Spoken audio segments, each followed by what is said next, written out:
ang elepante at ang langgam. Noong unang panahon, mayroong isang mayabong at maberteng gubat. Sa kagubatang ito ay nakatira ang iba't ibang uri ng mga ligaw na hayop. Sa gubat ay may nakatirang napakalaking elepante na palagi ang nagagalit sa mga maliliit na bagay at minamaliit nito ang iba pang maliliit na mga hayop. Lagi siyang gumagawa ng mga bagay na nagpapakita ng kanyang lakas. Sa isang butas naman ng kahoy ay may nakatira na maliliit na mga langgam.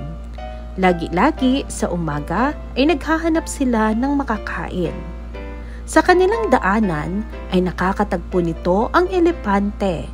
Ang elepante ay sobrang malikot at ipinagmamalaki nito ang kanyang makapangyarihang katawan. Lagi niyang binibigyan ng sakit ng ulo ang mga maliliit na hayop.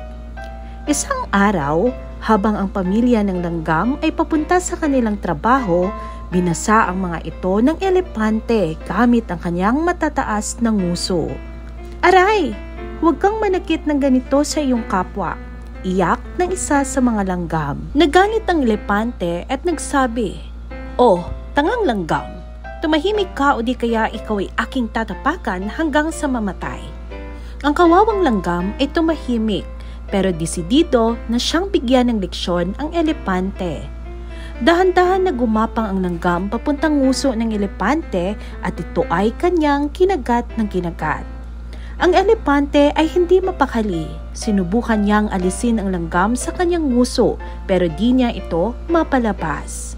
Isang napakalaking hayop pero walang magawa sa maliit na langgam.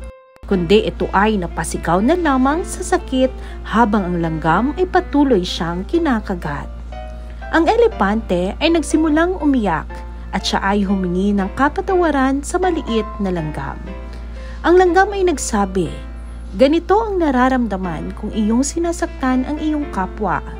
Kalaunan ay naawa ang langgam sa elepante kaya lumabas na ito sa kanyang nguso.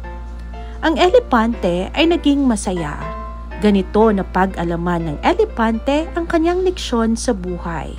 At simula sa araw na iyon ay hinding-hindi na siya nagbibigay sakit sa ulo sa ibang mga hayop.